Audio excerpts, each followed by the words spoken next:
Hadir Udah Ibu. nggak? Tolong dinyalakan kameranya, Dek Devi. Devi Apriliana, tolong dinyalakan kameranya. Iya Ibu. Ya, oke. Masih kurang berapa mahasiswa, Dek? Kenapa PCMK-nya? Saya Ibu. Kurang berapa mahasiswa, Desi, Alvina? Iya Ibu. Sudah saya konfirmasi Ibu. Totalnya berapa mahasiswa? 24 Ibu. 24, masih kurang satu mahasiswa. Siapa yang tidak hadir?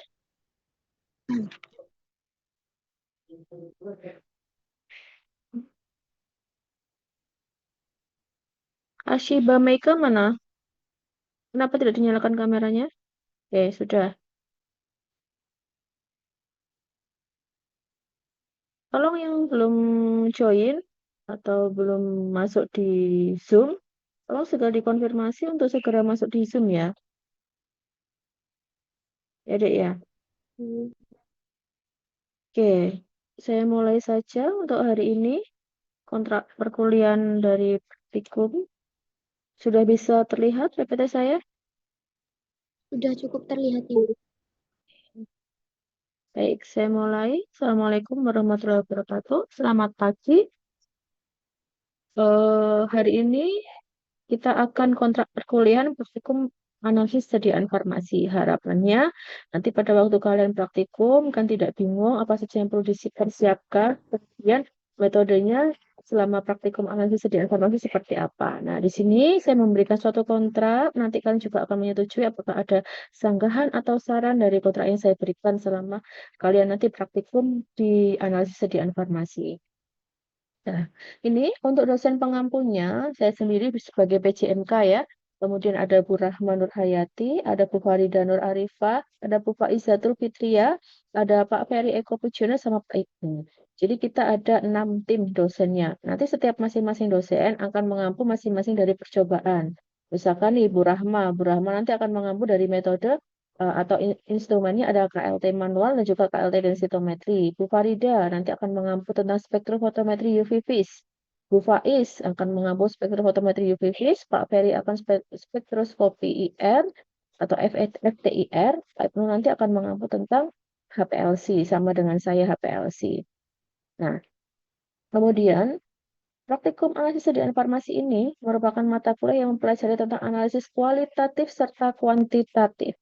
Perbedaan dari kualitatif dan kuantitatif apa di sini? Ada yang tahu apa bedanya kualitatif dan juga kuantitatif? Ayo,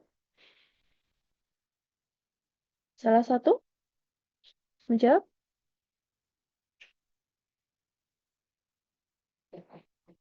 Kalau nggak ada yang menjawab, saya panggil namanya ya. Apa bedanya kualitatif dan juga kuantitatif?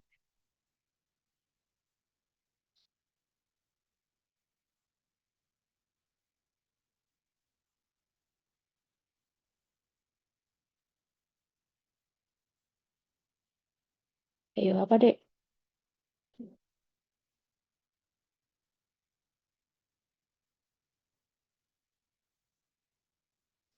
Balkis Oktalianti, mana Balkis? Ada nggak? Ini ada nggak sih? Ada fotonya nggak di Balkis? Ada. Oke. Balkis, apa perbedaan dari analisis kualitatif dan juga kuantitatif, Balkis? Menurut Balkis apa sepengetahuan Balkis? Ayo, bisa mendengarkan suara saya tidak? Bisa Ibu. Ayo, apa?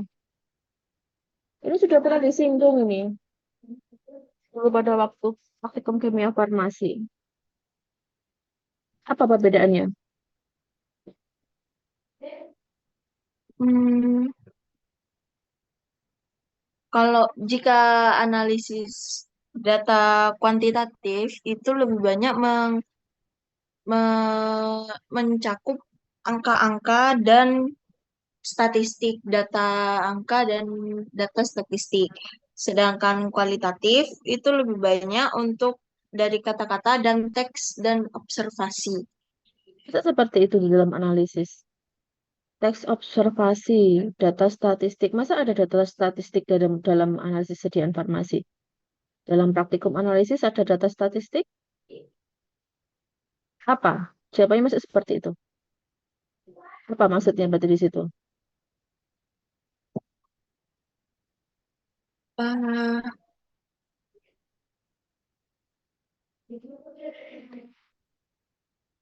Yang lainnya?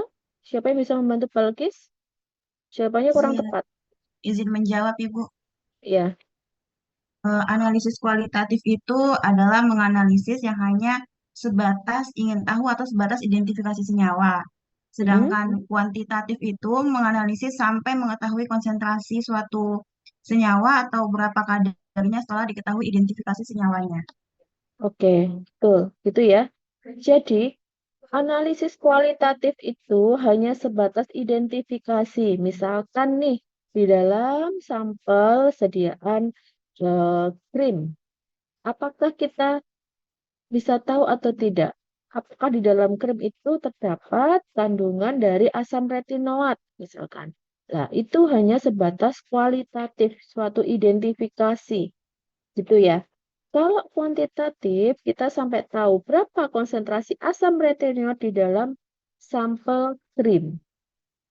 Ya, kadarnya berapa, konsentrasinya berapa. Oh, ternyata kadar atau konsentrasinya adalah 0,21 ppm misalkan. Itu ya. Harus tahu perbedaannya dari analisis kualitatif dan juga kuantitatif. Kalau kualitatif itu hanya sebatas dari identifikasi saja. Misalkan pengen tahu apakah di dalam sirup itu ada kandungan paracetamol atau tidak, itu kualitatif. Kalau kuantitatif, kita sampai tahu berapa sih kadar dari paracetamol itu di dalam sediaan sirup, itu kuantitatif. Nah, praktikum analisis sediaan farmasi ini nanti adalah mempelajari dari analisis data dari kualitatif sampai ke kuantitatifnya. Sampai kalian menetapkan kadar paracetamol, kadar asam retinoat, kemudian kadar dari MnO4, ya, banyak ya. Nah, kemudian mata kuliah dari praktikum analisis sediaan farmasi ini berisi tentang penetapan kadar senyawa. Nah, penetapan kadar senyawa ini kan termasuk kuantitatif ya. Ya, ini nanti metode yang digunakan itu adalah dengan spektrofotometri, kromatografi, spektrofotometri ada, UV phase, kromatografi ada termasuk KLP, densitometri, HPLC. Nah, kemudian identifikasi dari gugus fungsi. Pakai apa metodenya? Pakai FTIR. Nah, ini kebetulan dari instrumen FTIR-nya sedang rusak, sedang diperbaiki. Jadi nanti kalian selama praktikum FTIR, kalian adalah interpretasi data. Jadi ada suatu data, membaca data, di situ gugus fungsi senyawanya apa saja, apakah ada gugus hidroksi, apakah ada cincin benzen, dan sebagainya. Kalian harus paham. Karena kenapa? Ini adalah dasar ya, Dek ya. Nanti adalah untuk kalian bekal pada waktu kalian bisa melanjutkan di profesi apoteker. Ada seperti ini. Pertanyaan-pertanyaan seperti ini pada waktu kalian OSC gitu ya. AI gitu ya. Oke. Nah, ini adalah tata tertib dari praktikum analisis sediaan farmasi. Nah, yang pertama apa? Hadir di ruangan praktikum sesuai dengan jadwal praktikum.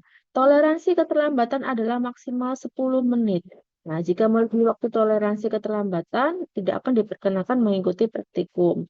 Bu, bagaimana misalkan ada kendala di jalan, ban bocor atau masih apa misalkan masih tambal ban atau apa. Nah, itu bisa silakan difotokan. Misalkan kenapa? Lambatnya kenapa? Ada kendala apa? Gitu ya. Bisa difotokan kemana? Bisa difotokan ke dosen pengampunya. Misalkan hari ini adalah dengan saya, ya, ya difotokan, dikirim ke WA saya. Atau besok dengan Pak Ferry, ya dengan Pak Ferry. Itu ya. Terus kemudian mempersiapkan laporan sementara praktikum sesuai topik yang akan dikerjakan.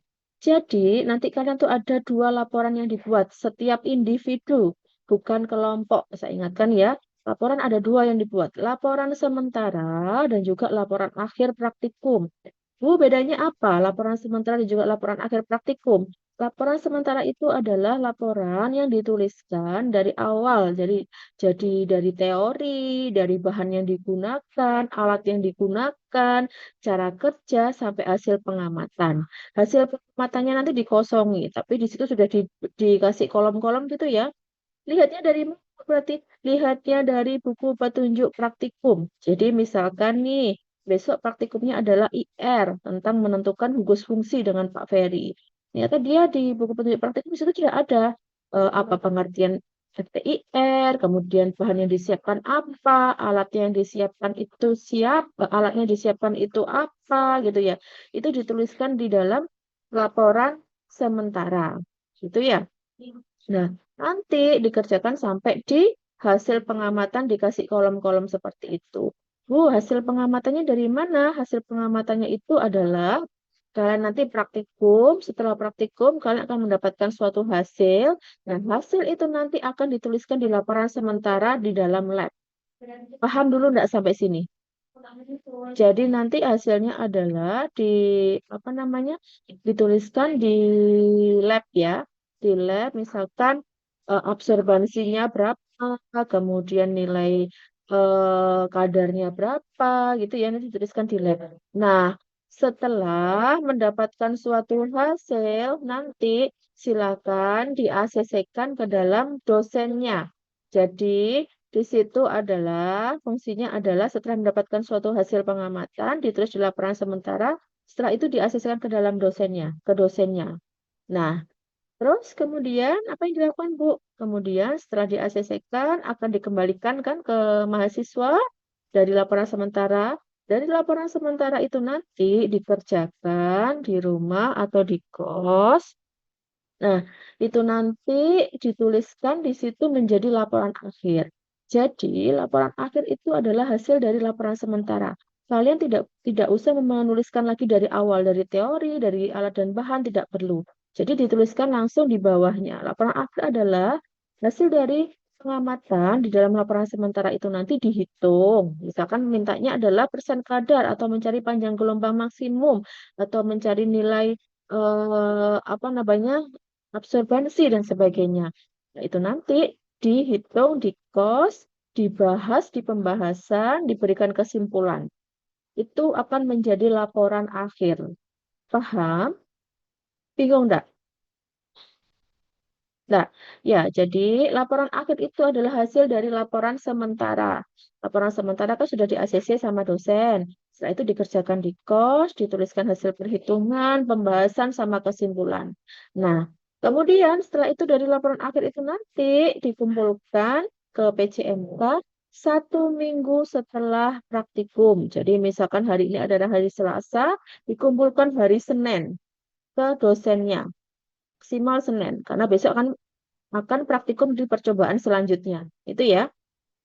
Nah, kemudian di situ nanti bisa terlihat anak-anak atau mahasiswa yang tidak mengikuti praktikum. Dari mana, Bu? Dari ACC dosennya.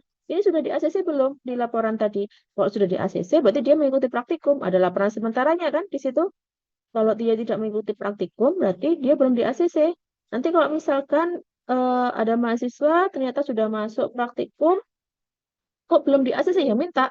Mintanya gimana, Bu? Ya pada waktu itu kan akan dikembalikan di hari kalian praktikum kan laporan sementara. Nanti tolong dicek di masing-masing mahasiswa. Apakah sudah mendapatkan tanda tangan dari masing-masing dosen atau belum? Kalau belum, silakan dimintakan. Nanti kalau misalkan tidak dimintakan, akan dianggap bahwa kalian tidak mengikuti praktikum. Karena itu nanti akan dikumpulkan di laporan akhir. Paham ya? Oke. Nah, kemudian nanti dari 24 atau 25 mahasiswa itu nanti akan bagi menjadi menjadi 4 kelompok kecil. Jadi masing-masing kelompok itu ada 5 mahasiswa.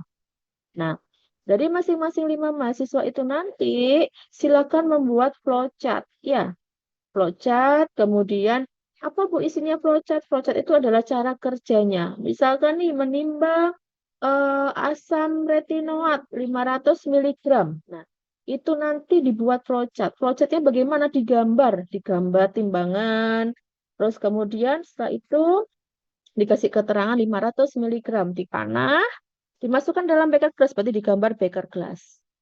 Jangan dituliskan sesuai di cara kerjanya. Maksudnya apa?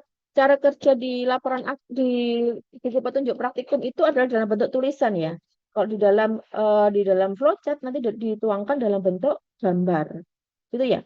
Tujuannya untuk apa? Setiap kelompok membuat flowchart tujuannya adalah untuk mempermudah kalian pada waktu kalian praktikum. Karena apa?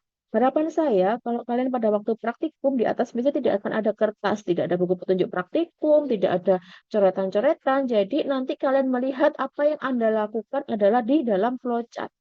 Yang pertama itu. Yang kedua adalah untuk melatih kalian untuk membaca. Itu nanti kan ditulis tangan. Ya, ditulis tangan, di folio bergaris, dari laporan sementara, flowchart. Mau tidak mau kalian akan pasti akan membaca. Ya, membaca apa saja yang dilakukan hari ini gitu ya. Nah, itu harapan saya. Nanti kalau ada mahasiswa yang belum mengumpulkan atau mengerjakan laporan sementara, dosen wajib mahasiswa tersebut tidak diperkenankan untuk mengikuti praktikum, gitu ya. Terus setelah itu apa yang perlu dipersiapkan lagi? Mungkin nanti ada beberapa dosen yang menghendaki pretest sesuai topik yang akan dikerjakan. Misalkan tidak ada pretest, nanti kita akan ada post-test di akhir di UAS ada post-test ya.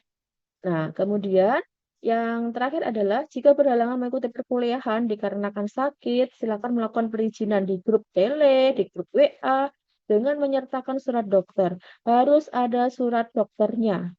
Bu, kalau misalkan saya sakitnya hari ini dan nanti saya akan periksa siang atau sore, akan disusulkan surat dokternya, wajib disusulkan. Sore atau siang nanti wajib ditelegramkan atau wajib di WA-kan ke dosennya.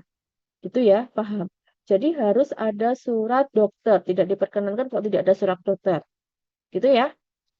Ini kesepakatan kita ya, kesepakatan mahasiswa dengan dosen ya. Sampai sini ditanyakan dulu. Ibu, mohon mengingatkan, ternyata Gimana? jumlah siswa yang berada di praktikum ini 23 mahasiswa, Ibu. 23 mahasiswa, nanti tolong itu dibagi menjadi 4 kelompok kecil ya, Dek ya. Yang membagi Iya, Ibu. adalah PJMK. Ya, Iya. 4 kelompok kecil nanti pada waktu praktikum jadi setiap kelompok itu. Usahakan setiap kelompok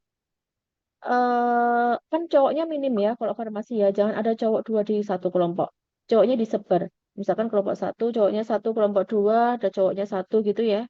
Jangan dijadikan satu dalam satu kelompok. Ya, Iya, Ibu. paham ya? Iya, Ada lagi Ibu. yang ditanyakan? Sudah, Ibu. Ibu izin bertanya. Iya. Bagaimana? Untuk penulisan laporan sementara itu menggunakan ballpoint hitam atau ballpoint warna lain, Ibu? Seperti warna Boleh biru. ballpoint hitam, boleh ballpoint biru, tidak boleh ballpoint merah. Ya, fleksibel, boleh biru, boleh hitam ya, tidak harus biru. Kalau Baik, mungkin Ibu. di Terima lab kasih. ya, kalau mungkin di lab resep, di lab farmastika kan harus warna biru ya. Nah, kalau di analisis boleh warna biru, boleh warna hitam ya. Oke, kalau tidak ada saya lanjutkan dulu ya. Nah, ini setiap mahasiswa yang hadir dalam praktikum itu wajib membuat laporan sementara tadi ya, sebelum praktikum dan juga laporan akhir dikumpulkan 1 minggu setelah praktikum. Selesai dalam tulisan tangan. Ya, tidak diperkenakan dalam copy paste. Nah, apa? Saya tahu, saya juga pernah menjadi mahasiswa ya. Kalau copy paste dari temannya pasti kan tidak akan membaca. Gitu ya. Nah, ini. Untuk pertemuan pertama ini adalah kontrak perkuliahan dengan saya, pengenalan alat. Kemudian yang kedua adalah identifikasi gugus fungsi senyawa. Nah, ini dengan FTIR ya, atau spektroskopi IR, nanti dengan Pak Ferry, 3 kali pertemuan. Nah, nanti besok tolong PJMK-nya, jangan mepet-mepet, konfirmasi ke Pak Ferry-nya ya, apa saja yang perlu dipersiapkan. Karena untuk instrumen dari FTIR sendiri ini masih rusak, jadi nanti mungkin kita akan interpretasi data, nanti coba ditanyakan Pak Ferry, apa saja yang perlu dipersiapkan. Gitu ya. Kemudian setelah dengan Pak Ferry di percobaan 4 nanti adalah dengan Bu Faiz, penentuan panjang gelombang analisis, penentuan dari operating time, kemudian dengan Bu Faiz 2 kali pertemuan, penetapan kadar bahan baku KML4, kemudian sampai sebelum UTS adalah dengan Bu Farida dari penetapan kadar rapid asetosal dengan spektrofotometri UV phase. Kemudian nanti kalian akan UTS untuk Unset VAR ini, praktik Unset VAR ini tidak ada UTS ya. Jadi nanti UTS kalian bisa fokus ke dalam mata kuliah yang diajarkan. Ya, jadi untuk praktikum tidak ada UTS. Kemudian nanti di percobaan 7 penetapan kadar vitamin C dengan metode spektrofotometri UV itu dengan Bu Farida. Setelah dengan Bu Farida ada dengan Pak Ibnu 2 kali pertemuan. Nah, ini untuk instrumen atau metode dengan menggunakan HPLC anak diberikan 4 kali percobaan ya. Bedanya apa? Dengan Pak Ibnu 2 kali percobaan itu adalah di percobaan 8 dan 9 itu adalah pertama penetapan kadar bahan bakunya. Kemudian penetapan kadar dari tablet. Kemudian dengan saya itu ada penetapan kadar dari sediaan sirup dan juga penetapan kadar dari sediaan krim. Nah, yang terakhir nanti dengan Bu Rahma. Bu Rahma ini adalah tentang identifikasi PKO dalam obat tradisional. Ini dengan menggunakan KLT manual.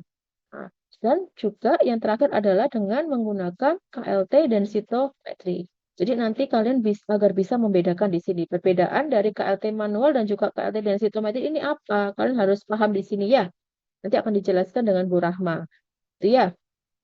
Nah, kemudian komposisi dari penilaian dari kehadiran ada 20%, laporan 50%, sama pretest atau posttest 30%. Nah, nanti kita tidak ada UTS ya, tapi nanti kita ada UAS. Nanti ada UAP ya, ujian akhir praktikum dilaksanakan setelah semua percobaan, setelah semua praktikum selesai.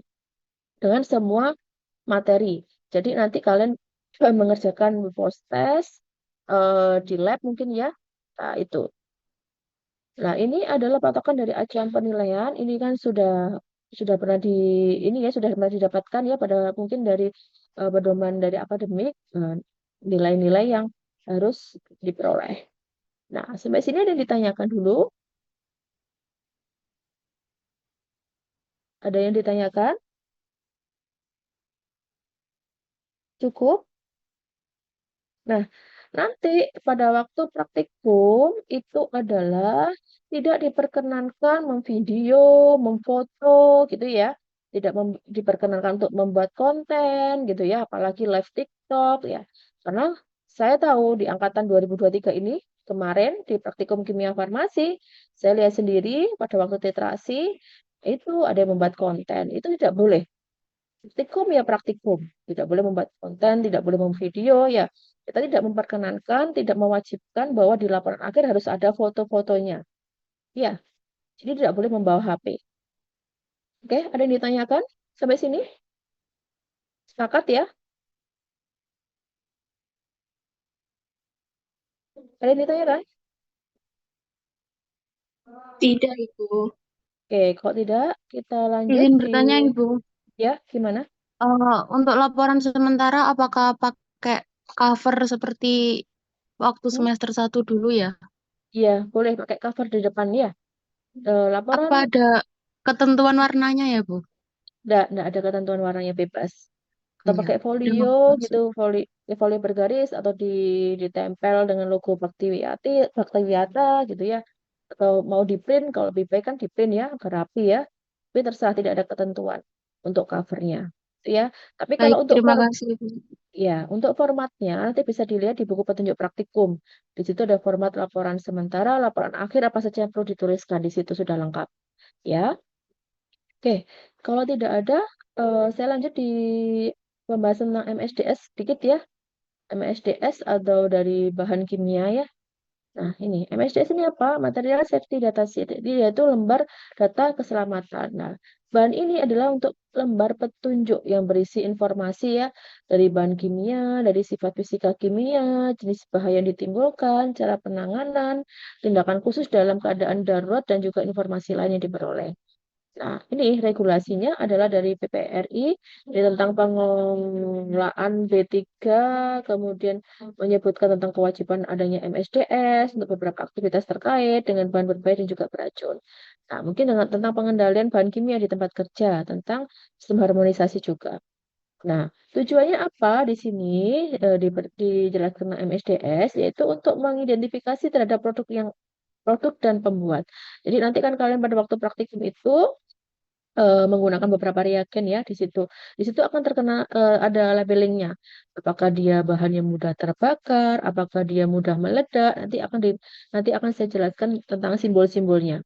Kemudian di sini ada bahaya terkait dengan bahaya fisik, kebakaran tadi ya, reaktivitas dan juga kesehatan. Yang ketiga adalah pencegahan terkait hal-hal yang harus dilakukan untuk bekerja dengan aman. Kemudian respon yang sesuai untuk dilakukan dalam berbagai situasi. Nah, selanjutnya dari bagian MSS ini nanti diidentifikasi bahan perusahaan ini juga ya dari keputusan Menteri Tenaga Kerja, komposisi bahan dan selanjutnya. Nah, ini. Nah, kemudian dari GHS, Global Harmonisasi System, yaitu gimana suatu standar global dalam hal klasifikasi. Di sini adalah penentuan nilai cut-off, format MSDS, beserta penandaan atau labelingnya. Nah, nanti coba dilihat di lab. Dulu pada waktu praktikum kimia farmasi juga sudah pernah ya. Itu saya adalah sudah tahu ya, misalkan reagen yang digunakan, apakah dia adalah termasuk dari reagen berbahaya, kemudian komposisinya apa, kemudian kayak seperti H2SO4 itu berarti kan harus melakukan penambahannya itu ada di dalam lemari asam ya, tidak boleh di luar dari lemari asam misalkan seperti itu. Nah, ini contoh MSDS-nya. Nah, berikut ini adalah simbol dari bahaya GHS-nya. Nah, makanya kenapa di sini? Karena kalian akan bekerja dengan pelarut atau reagen-reagen yang berbahaya, yang mudah meledak, yang mudah terbakar. Kalian diwajibkan nanti pada waktu kalian masuk di lab itu sudah memakai jas praktikum yang sudah dikancingkan. Jangan masuk lab itu jasnya tidak dikancingkan. Kita bukan seorang dokter. Ya, di sini ya. Tujuannya jas praktikum di sini adalah untuk melindungi diri kalian sendiri. Misalkan kalian nanti kan akan bekerja dengan pelarut, dengan reagen yang berbahaya. Jangan sampai terkena di kulit kalian. Itu ya. Kemudian memakai sepatu yang menutupi kaki. Jangan sepatu-sepatu cewek yang tidak tertutup. Nah, itu nanti akan berbahaya pada diri kalian sendiri. Memakai masker, memakai handscoon. Ya, sudah saya jelaskan di awal. Jadi, setiap mahasiswa masuk di dalam lab kalau sudah ada dosennya, segera masuk, tidak perlu dipanggil. Ayo masuk. Tidak perlu seperti itu. Karena saya ingat sekali, angkatan 2023 ini angkatan yang paling isok diatur ya. Diminta untuk masuk, tidak masuk-masuk. Di depan pintu malah joget-joget. Saya ingat sekali dulu pada waktu praktikum kimia farmasi. Ada yang bikin konten TikTok, ada yang konten TikTok itu di materi literasi gitu ya. Itu tidak boleh. Kalau sudah ada dosennya, kalian wajib masuk, segera masuk. Ya, apalagi kalau sudah jamnya sudah lebih harus sudah masuk. Jamnya jam 7 ya masuk jam 7. Jangan nunggu dosennya dipanggil, "Dek, ayo masuk." Jangan seperti itu. Ya, kalian itu sudah mahasiswa ya. Itu ya. Terus setelah itu, nah ini adalah pengenalan dari alat praktikum budaya K3 dalam laboratorium. Ini coba didengarkan dulu, dilihat dulu videonya.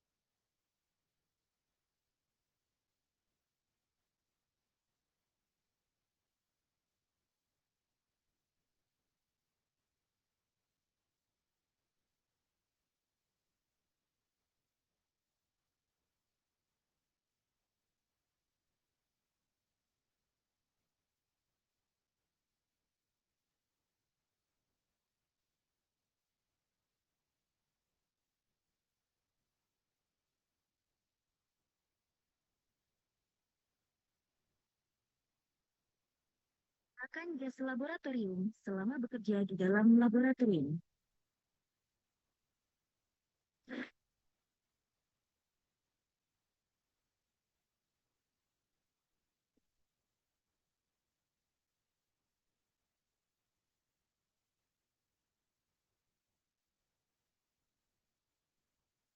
Rambut yang panjang harus diikat. Perhiasan yang menjuntai, serta pakaian yang terlalu longgar harus diamankan selama bekerja. Sepatu harus menutupi kaki sepenuhnya. Tidak ada sandal yang diizinkan untuk digunakan selama bekerja di laboratorium.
Siapkan bahan kimia yang tumpah menggunakan chemical sorbent pad. Jangan menangani alat gelas yang pecah dengan tangan. Gunakan sapu dan tangki untuk membersihkan pecahan gelas. Letakkan pecahan gelas di dalam wadah khusus untuk pembuangan.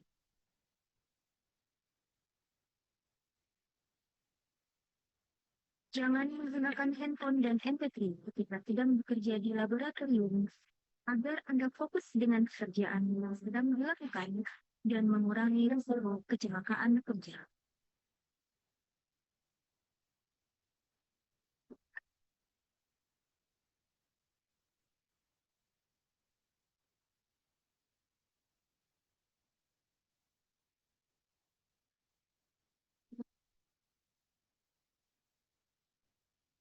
Semua bahan kimia yang digunakan di laboratorium dianggap berbahaya.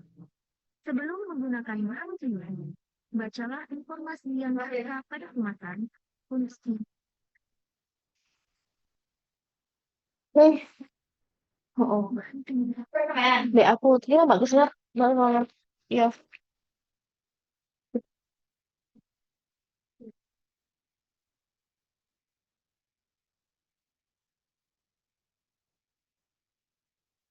Jika melakukan pengamatan, jaga jarak kerja minimal 30 cm. Jangan memakan atau mencium bahan kimia apapun.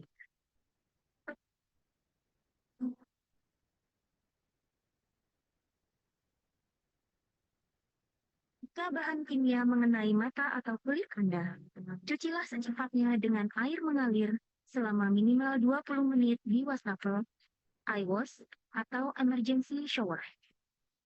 Cara penggunaan emergency shower. Pertama, shower. Kedua, tarik handle shower sehingga air mengalir. Cara penggunaan eye wash. Pertama, posisikan kedua mata menghadap atau sejajar dengan keran eye wash. Lalu tekan dorongan handle eye wash ke depan sehingga air memancar ke mata.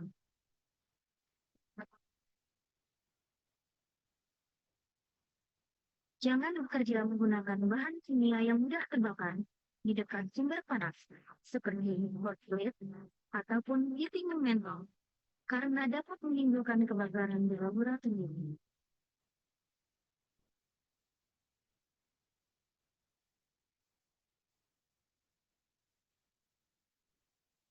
Simpan regensia di lemari penyimpanan regen sesuai dengan spesifikasinya.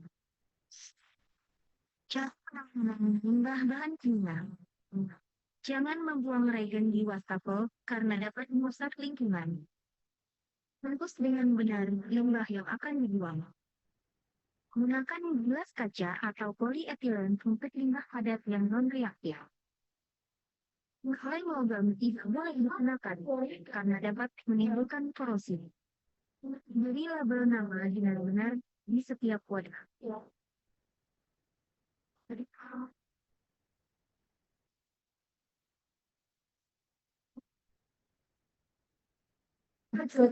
Priority kasus oke ya nanti. dan cuci. Apa ketika 24 toh? Kok sih kuliah sih? Hah? Mana? Itu bukaan.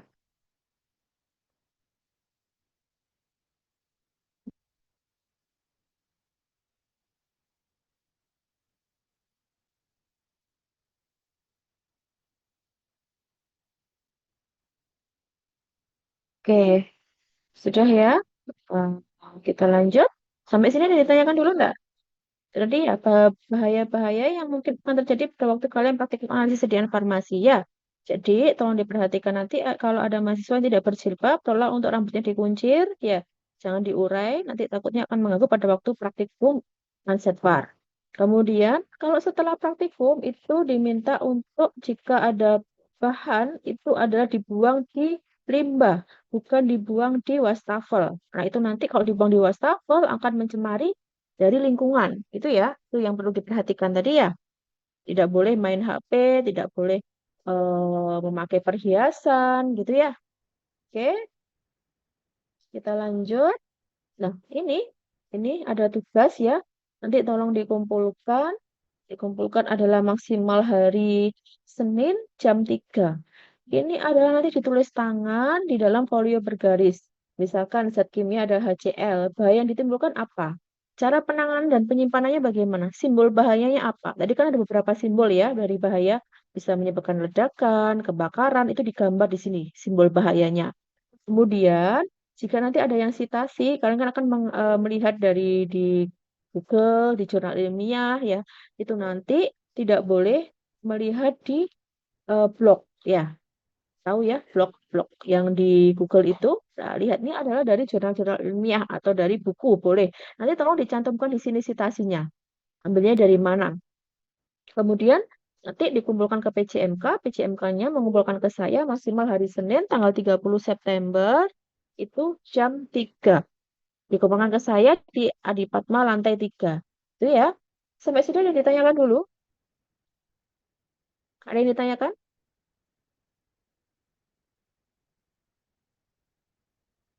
Ada yang ditanyakan? Belum, Ibu. Oke, cukup jelas ya? Sepakat ya? Tidak ada yang kita sampaikan hari ini. Kalian juga sepakat? Atau mungkin ada sanggahan atau saran?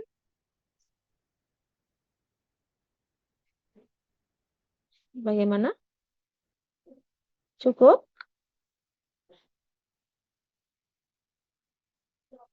Oke, kalau cukup, ini nanti buku petunjuk praktikumnya akan saya kirimkan. Saya tak kirimkan dulu deh.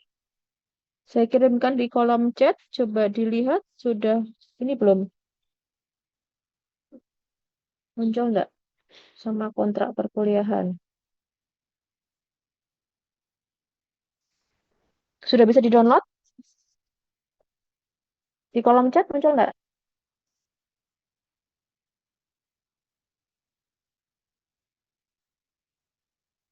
Muncul?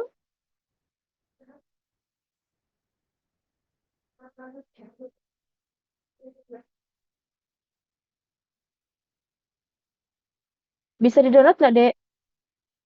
Bisa, Ibu. Bisa. Bisa, Ibu. Oke. Ayo silakan di-download dari petunjuk praktikum sama kontrak praktikum hari ini.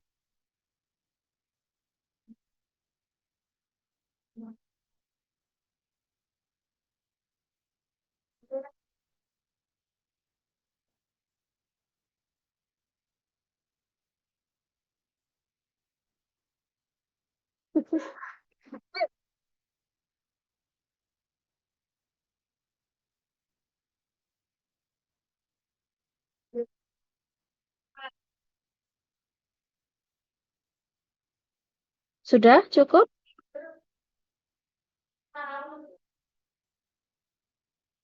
Kalau tidak ada pertanyaan, saya rasa cukup untuk pertemuan hari ini. Silakan nanti bisa menghubungi Pak Ferry untuk percobaan yang pertama minggu depan hari Selasa ya. Menghubungi Pak Ferry jangan H-1 ya, Dek ya. H-3 atau H-4. Nah, di situ nanti kan misalkan ada yang perlu dipersiapkan, kalian bisa ada waktu untuk mempersiapkan. Gitu ya. Oke, kalau sudah, saya akhiri untuk pertemuan hari ini. Terima kasih banyak, semoga bermanfaat. Wassalamualaikum warahmatullahi wabarakatuh. Waalaikumsalam. Saya izin live ya. Waalaikumsalam warahmatullahi wabarakatuh.